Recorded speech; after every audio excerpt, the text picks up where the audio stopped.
What's up, guys? You're watching the Shield Bearer of Faith. Thank you for being here. Figured I'd do like a morning chat with y'all.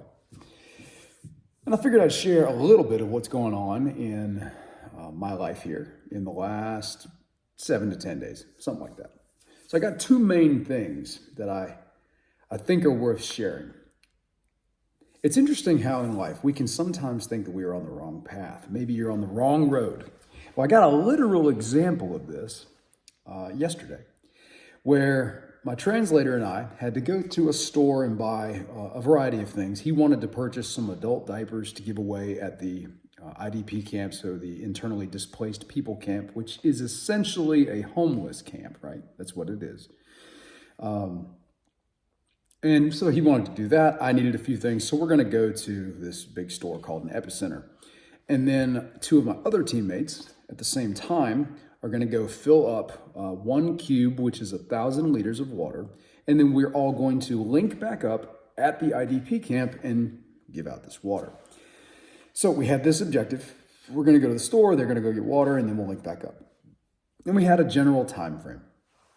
So we go to the store, we get the stuff we need, and then we leave. And as we're headed down the road, my translator is the one guiding me on where to go. And he tells me at one point, oh, dang it, I told you the wrong way. I was thinking we needed to go that way. Actually, take this road here and we can kind of turn around and we'll still end up at the same spot. What that meant was we missed a turn, okay? So we're on the wrong road. And as we go down this road that we're on now, it's a side road that's not used much. All the roads here are hit and miss as far as their maintenance level, but this one was really, really bad. Lots of potholes, and the potholes in Ukraine are huge. And there's not a lot of traffic on this little side road. It's also a dirt road. So as we're driving down it, there's really no other cars coming, but it's going to reset us in a minute. But currently, we're on the wrong road.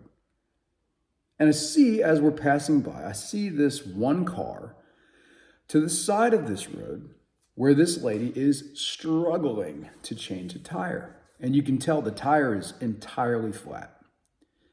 And so we pass by her, and I look at Andre, and I say, hey, but we're still ahead, aren't we? We're still ahead of schedule? He goes, yeah, we're good. Why? I said, you want to help change the tire? He says, sure. So I back up. We both hop out of the vehicle, and this lady is struggling to mess with this tire. And we're approaching her, and not intentionally, but we're approaching her from behind. And so I kind of speak before we get too close. I was like, hello. And so she abruptly stands up and has this very nervous face because we're two grown men approaching her, and we kind of startled her by accident. And so through my translator, Andre, we offer to change the tire. And so I kind of hop down, and he's then talking to her. And so I'm working on the tire, and he's just communicating with her. The jack that this lady was having to use was terribly designed. It had a very unusual fork kind of system that was supposed to grab onto the jack, and then you twist it, and in theory, it would elevate the jack bar, right? That is not what was happening. This thing was terrible Chinese crap. And the forks that would hook in were bending as I would torque on it. So I'm like, we're not going to fix it with this. So I go to our van, I get our jack, I put it under there, I crank it up, we do all the tasks, I change the tire. As we're doing this whole sequence of things, Andre is talking to the lady, and she's got questions, and I understood a little bit of it.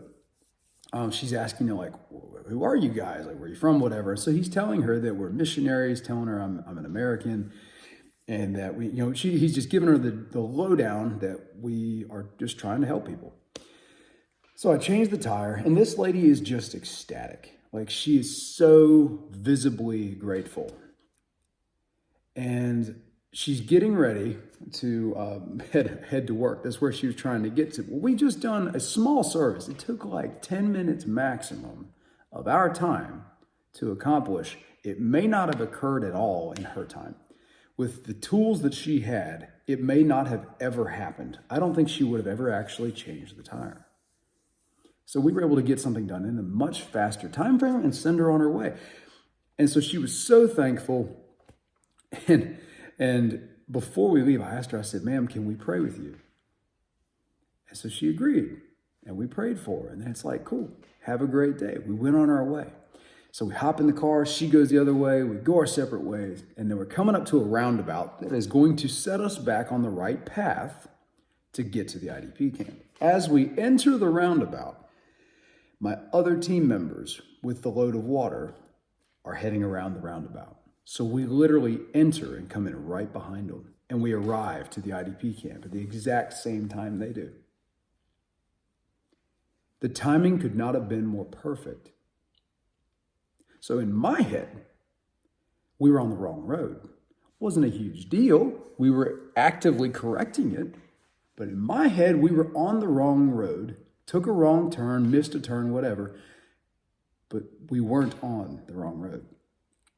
We were exactly where we were supposed to be at the time. That lady may not have gotten help. But we decided that we could hop out and give her a hand.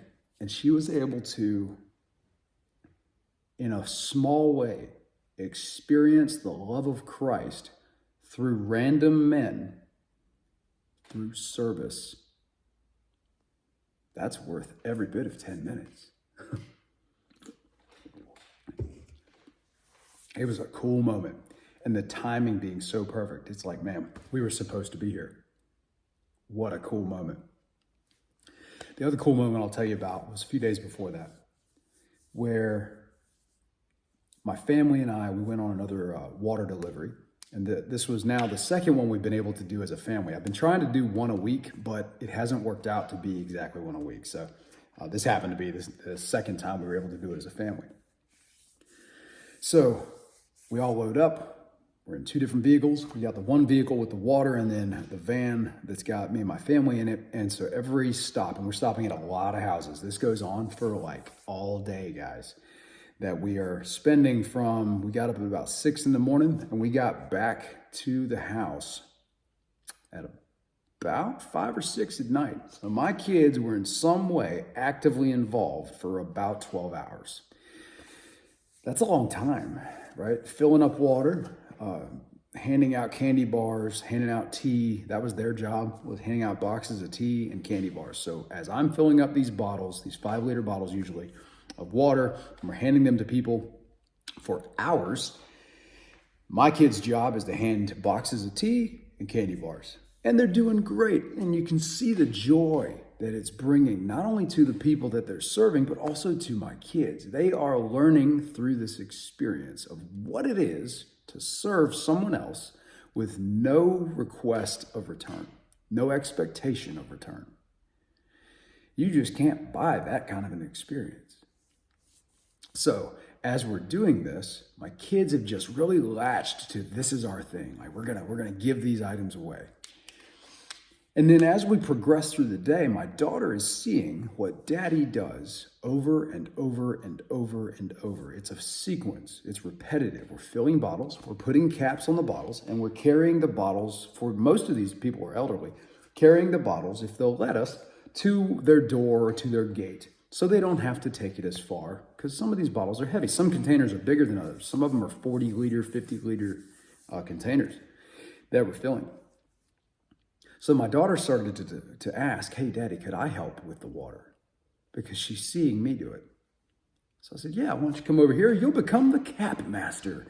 Your job now is to put caps on all these bottles after we fill them. So she did. Well, then she started wanting to do more. Daddy, could I help carry the water? Harder to do that, but I would let her sometimes. So she'd wrangle up this 1 5-liter bottle of water and she'd take it over to the gate or something. And she would do that occasionally. And then I'd tell her, hey, now you go do your job, which is handing out candy and tea. But then one of the last groups of people, and again, this went all day, guys. One of the last groups of people that we came to was this elderly group. Again, most of them are. This one elderly group that were just very, very emotionally hit by my daughter's presence and my son's presence. The fact that these kids were in this location and there aren't kids in this place anymore. In this town that I'm referencing, there aren't children anymore. So it hits these people that, wow, these kids are here helping us. And hopefully it hits that, well, this guy who's trying to serve Jesus has brought his family to us to help serve Jesus.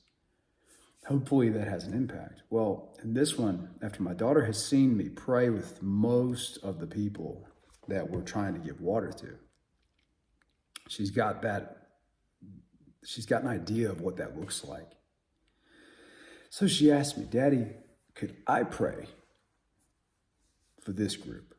I said, yeah, you can. So I looked at my translator, Andre, and I said, Andre, would you mind translating her prayer? So he said, yeah, I'll do that. So we get to the end of this little handout for this group of water. They've already given tea. They've already given candy bars. And then Andre asks them, hey, can we pray with you guys? They agree. And he tells them she's going to pray. So my daughter kind of bows her head. She takes a breath. And in front of these people she does not know and she does not speak the language of, she starts praying. And then Andre translates. And then she says a little bit more. And Andre translates. While that's happening, this old man who's got like tattoos on his hand, he probably at one time in his life was in the Soviet army, if I was guessing.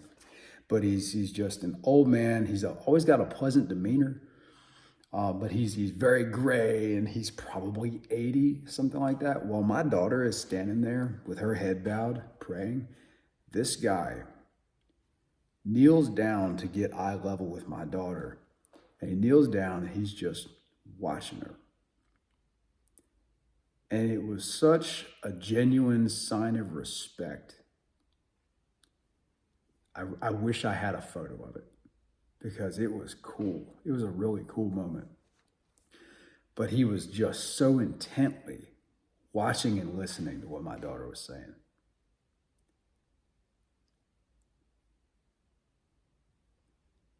We don't understand the impact that a child can have.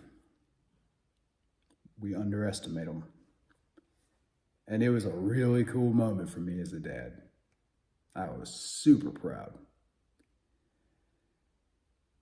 They will do what they see us do, good and bad. I have plenty of things that I do that, man, I really don't want them to. But man, in that moment, that was worth all the effort of the whole day, guys. That 5 minutes. It was so cool. But I can't manufacture that, you know? You can't fake it. You can't show up and try to force feed this stuff to your kids if you don't believe it, if you don't feel it, if you're not living out your faith. Kids may not be able to put it into words, but they can sniff out that. You know, they can tell where the truth is in your actions. They can tell if it's genuine. We got to try to lead them by example and just hope for the best, you know, hope that they will turn out to be good people, good productive people, good Christ-following, God-fearing people. Because I'll be honest and tell you, I don't care about my kids being doctors or lawyers or police officers or soldiers or anything. I don't care about any of that if they don't follow Christ. Everything else is secondary. So first and foremost, we have to show them what it looks like to follow Christ. And I hope in some way that impacts you guys.